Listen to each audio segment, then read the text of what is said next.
નમસ્કાર ગુજરાત, આજના તાજા હવામાન સમાચારની અંદર આપનું હાર્દિક સ્વાગત છે। આજે ફરી એક વખત તારીખ થઈ છે 24 જૂન અને વાર થયો છે બુધવાર। ગુજરાત રાજ્યની અંદર ચોમાસાના વરસાદની શરૂઆત થઈ એ પહેલાં આદ્રા નક્ષત્રની આપણે માહિતી મેળવશું, સાથે અંબાલા પટેલે જે આગાહી કરી છે એની માહિતી મેળવશું। ગુજરાત તરફ આવનારા પવનોને લઈને ગુજરાતના હવામાન વિભાગ દ્વારા આગાહી કરવામાં આવી છે। જાણીતા હવામાન નિષ્ણાત અંબાલા પટેલ અને પરેશભાઈ ગોસ્વામીએ પણ આગાહી કરી છે કે હવે પછી ગણતરીની કલાકોની અંદર અરબ સાગરના દરિયામાંથી જે સિસ્ટમ આગળ આવી હતી એમ જ સિસ્ટમ એક છે એ મધ્ય ભારતમાંથી આગળ આવશે અને ગુજરાતના દક્ષિણ અને સૌરાષ્ટ્ર મધ્ય ગુજરાતના જે જિલ્લાઓ છે એ જિલ્લાઓને પ્રભાવિત કરશે, એટલે ચોમાસું ત્યાં પહોંચશે।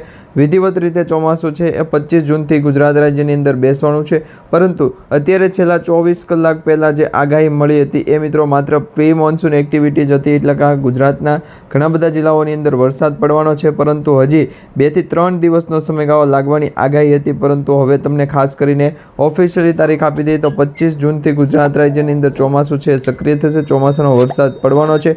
દક્ષિણ ગુજરાત, મધ્ય ગુજરાત અને સૌરાષ્ટ્રના પૂર્વ ગુજરાતના જેટલા જિલ્લાઓ છે દરેક જિલ્લાઓની અંદર વરસાદી સિસ્ટમ છે એક્ટિવ થઈ ગઈ છે, વરસાદી સિસ્ટમ જામી ગઈ છે।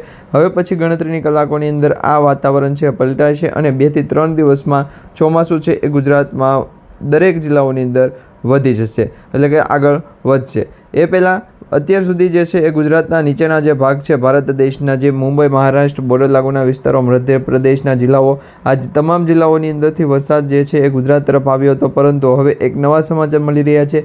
હવે આ જે સિસ્ટમો છે એ એક્ટિવ થઈ ગઈ છે અને અરબ સાગરના દરિયાની અંદર જે સિસ્ટમો છે એ સિસ્ટમો એક્ટિવ થતાની સાથે ગુજરાતનું વાતાવરણ એકાએક પલટાણું છે। તો આજના વિડીયોની અંદર તમને દરેક માહિતી જણાવી દઈશું। એ પહેલાં ગુજરાત તરફ આવનારા પવનો છે એના વિશેની અપડેટ જણાવું તો અરબ સાગરના દરિયામાંથી પવનો જે છે એ ઝડપ વધી છે। પવનની ઝડપ વધવાના કારણો અત્યારે આદ્રા નક્ષત્રની શરૂઆત થઈ ગઈ છે અને આદ્રા નક્ષત્રમાં સારો વરસાદ નથી પડ્યો, જેના કારણે પવનોનું વધવું સંભવિત છે। જો આદ્રા નક્ષત્રની અંદર સારામાં સારો વરસાદ પડી જશે તો પછી પવનોની ગતિ છે ધીમી થશે અને વાતાવરણ એકદમ સૂકું થશે।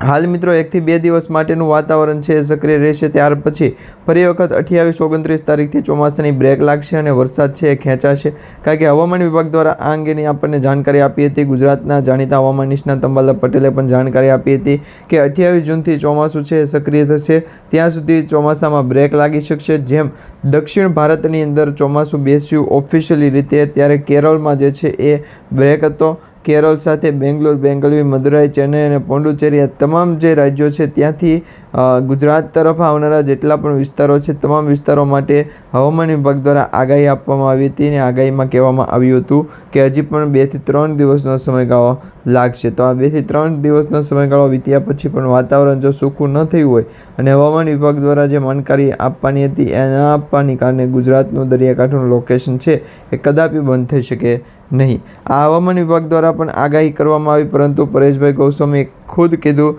કે જો ચોમાસું સક્રિય થયું હોય, વરસાદ પડી રહ્યો હોય તો ત્યાં કોઈની પણ તાકાત નથી કે આ એ જગાને હલાવી શકે, પરંતુ આપણે એક સાવચેતીને સેફટીમાં રહેવા માટે હવામાન વિભાગની જે પ્રોસેસ છે કે હજી ગુજરાત તરફ આગામી જે થોડા દિવસોની અંદર કામકાજ પૂર્ણ થઈ જાય તો પછી વેધર એનાલિસિસ ફોરકાસ્ટનું જે છે હમણાં 2 થી 4 દિવસ છે આપણે રાખી શકીએ, કારણ કે વરસાદ જે છે એ ચોમાસાના સિસ્ટમના અનુસાર આવતો નથી।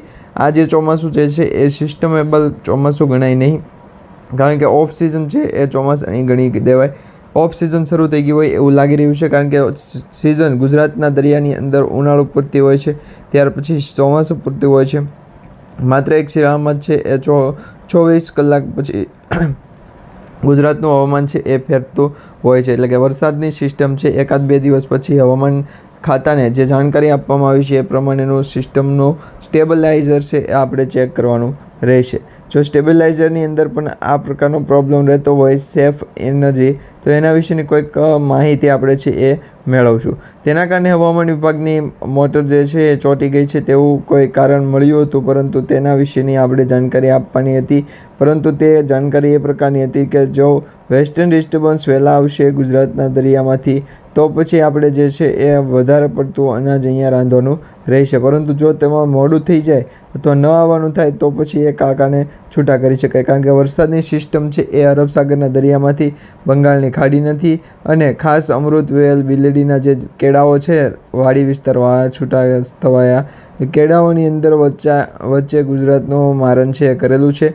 અને હજી પણ 1-2 દિવસ પૂરતી ગણવામાં આવશે, પછી એને પણ સજા ફટકારવામાં આવશે. એટલે ગુજરાતનું હવામાન સેટેલાઇટ જે છે એ વધારે પડતું એક્ટિવ થઈ ગયું છે. 2 દિવસ પૂરતી ગુજરાતનું જે હવામાન વિભાગ દ્વારા જે જાણકારી આપવામાં આવી, માહિતી આપવામાં આવી, ત્યારે પણ કહેવામાં આવ્યું હતું કે ચોમાસું સક્રિય થાય કે ન થાય, પણ ગુજરાતના દરિયાકાંઠાના વરસાદી સિસ્ટમના આધારે ગુજરાતનું જે છે એ સૌથી મોટું અપડેટ મળવું જોઈએ. તો આ વિશેની માહિતી આપણને નહોતી. ગુજરાતના દરિયાકાંઠાનું લોકેશન જોવે અને વેસ્ટર્ન ડિસ્ટર્બન્સની માહિતી આપણે જેમ આપે તે જ પ્રકારની આપવાની હોય. તો વેસ્ટર્ન ડિસ્ટર્બન્સની અપડેટ કોઈ ગુજરાતના દરિયાકાંઠાનું લોકેશન જણાવો નહીં અને હવામાન વિભાગ દ્વારા જે જાણકારી આપવામાં આવી છે જાણકારી વિશે અપડેટ પણ આપવાનું નથી. તો આ માટે ગુજરાતના દરિયાકાંઠાનું લોકેશન પ્રમાણે આવ્યા કે જેથી કરી ગુજરાતના દરિયાકાંઠાનું લોકેશન છે કઈ દિશા તરફ આગળ વધી રહ્યું છે, કઈ હવામાન વિભાગ દ્વારા જે જાણકારી આપવામાં આવી છે એમાં શું કહેવામાં આવી રહ્યું છે, એ દરેક અપડેટ અને દરેક માહિતી જણાવવાની છે. ગુજરાતના દરિયાકાંઠાના લોકેશન પાસેથી આ વેસ્ટર્ન ડિસ્ટર્બન્સની અપડેટ જે છે એ લોકેશન પ્રમાણે માહિતી મોકલે છે. તો 1-2 દિવસ માટે ગુજરાતનું દરિયાકાંઠાનું લોકેશન છે એ માહિતી જણાવું, ગુજરાત દરિયાકાંઠાનું લોકેશન જણાવું અને પરંતુ પબ્લિક જે છે એને તો કંઈક ને કંઈક તે સાચું થવાનું છે અથવા કોઈને કોઈ કારીગર કે કોઈ પણ અહીંથી ત્યાં જાય અને પૂછે કે શું કરે તો પણ કારીગર થઈ જવાનો છે. તો એના વિશેની અપડેટ એ પ્રમાણેની હતી કે ગુજરાતના દરિયાકાંઠાનું લોકેશન છે એ દરેક માહિતી પ્રમાણે અલગ અલગ લોકેશનને બંધાવો, જેથી કરી હવામાન વિભાગ દ્વારા અહીંથી જે છે એ લોકેશન આપવામાં આવશે. પરંતુ એક વાતની એક ધ્યાન રાખવું કે અરબ સાગરના દરિયાની અંદર બંગાળની ખાડી લોકેશન પ્રમાણે માહિતી ન થાય. જો એમાં થયું તો ગુજરાતના દરિયાકાંઠાનું લોકેશન પડે અથવા તો વેધર એનાલિસિસનું ફોરકાસ્ટ પડે જાય. તો આ બંને લોકેશન પ્રમાણે 2 થી 3 કલાક માટે જ પૂછો, પરંતુ ત્યાં સુધીમાં હવામાન વિભાગની અંદર પ્રોજેક્ટ છે અને વેસ્ટર્ન ડિસ્ટર્બન્સની અપડેટ પણ ગુજરાતના દરિયાકાંઠાના લોકેશનને અત્યારે દર્શાવ્યો છે. પરંતુ હવામાન વિભાગની જે જાણકારી આવી જાય ત્યાર પછી 1-2 દિવસ સિસ્ટમની અધૂરી અને ગુજરાતના દરિયાકાંઠાના લોકો જે છે એને કહેવું છે કે હાલ પૂરતી ચાલદાર અને બંને લોકેશનના કામકાજ છે એ પૂર્ણ કરી દઈ અને હવામાન વિભાગ દ્વારા 2 થી 3 લોકેશન પ્રમાણે જામશે. તો આ પ્રકારે હવામાન સિસ્ટમ છે એ બનાવવામાં આવી છે. પરંતુ શું ખરેખર તમને જણાવું કે આ લોકેશન પ્રમાણે અલગ અલગ વેસ્ટર્ન ડિસ્ટર્બન્સની અસર છે એ વધારે પડતી કામગર બને, પરંતુ આવી જે સિસ્ટમો લોકલ સિસ્ટમો છે મોટા પ્રમાણમાં છે હાથ ધરે નહીં. કારણ કે અત્યારે તમે જોઈ શકો છો દક્ષિણ ગુજરાતથી સૌરાષ્ટ્ર, મધ્ય ગુજરાત અને પૂર્વ ગુજરાતના જેટલા પણ જિલ્લાઓ છે દરેક જિલ્લાઓની અંદર વરસાદ છે ભૂકા બોલાવવાનો છે. 1-2 દિવસ પૂરતી નહીં, પરંતુ હવે પછીની 25 તારીખ પછી ભીમ અગિયારસ પછી ગુજરાતના ઘણા બધા જિલ્લાઓની અંદર વરસાદ છે એ પડવાનો છે. જેથી કરી આ સિસ્ટમને એક્ટિવ થવા માટે 1-2 દિવસનો સમયગાળો લાગે અને ત્યાર પછી વેસ્ટર્ન ડિસ્ટર્બન્સની આગાહી ગુજરાતના દરિયાકાંઠાનું લોકેશન જણાવો અને હવામાન વિભાગ દ્વારા જે છે માહિતી કાળા પલટ થઈ ગઈ છે. 2 દિવસ પૂરતી જ ગણવામાં આવે અને લોકેશન પ્રમાણે આવે, પરંતુ શું વધારે નીકળે છે, પરંતુ ગુજરાતના દરિયાકાંઠાનું લોકેશન જણાવવું છે અને વેસ્ટર્ન ડિસ્ટર્બન્સની આગાહી ગુજરાતના દરિયાકાંઠાને ધરાવ તો એમને કામકાજ થાય.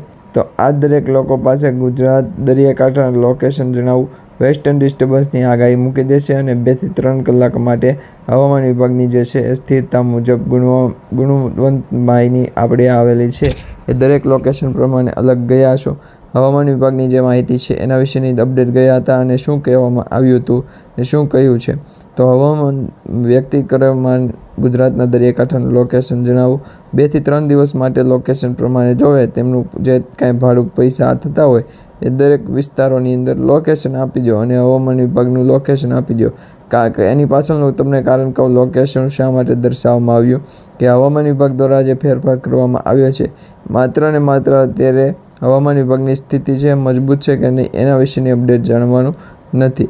2 દિવસ પૂરતી ગુજરાતના દરિયાકાંઠાનું લોકેશન જણાવો અને 2 થી 3 દિવસ માટે હવામાન સમાચારની માહિતી લાવજો.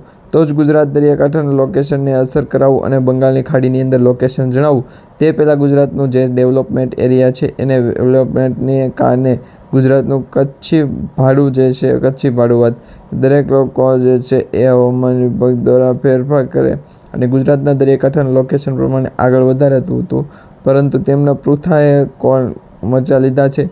પૃથાની ગુજરાતની દરિયાકાંઠાના લોકેશનની અસર છે એ એકાદ બે દિવસ માટે નહીં, પરંતુ બજાર ગુજરાત દરિયાકાંઠાના લોકો અને દરેક જિલ્લાઓની અંદર આશ્વાસન આ બંને છે એ હવામાન વિભાગ દ્વારા જ્યારે પહોંચું પાડવામાં આવે ત્યારે આ સિસ્ટમો દર્શાવવામાં આવે. આ પહેલાં હવામાન વિભાગે પણ જાણકારી આપી હતી, માહિતી આપી હતી કે ગુજરાતનું દરિયાકાંઠું લોકેશન છે એમાં લાવતો નહીં. પછી ગુજરાતના દરિયાકાંઠાના લોકોને જે છે એ વધારે પડતી અપડેટ જણાવવામાં આવી, સમજાવવામાં આવ્યું. જો આ પ્રકારે કામકાજ થશે તો ગુજરાતનું સેટેલાઇટ ઇમેજ છે એ તો નાખાવાના છે. કામગીરી થવાની માટે અલગ અલગ લોકેશન જણાવો કે હવામાન વિભાગની માહિતી ગુજરાતના દરિયાકાંઠાના લોકેશન છે 2 થી 3 કલાક માટે હવામાન સ્થિતિ છે મજબૂત ગણાવો. હવામાન સ્થિતિ શું વાપરવાની છે? 2 થી કલાક લોકેશન પ્રમાણે અલગ અને વેસ્ટર્ન ડિસ્ટર્બન્સની આગાહી છે એ જ પ્રકારે ગણવાની રહેશે.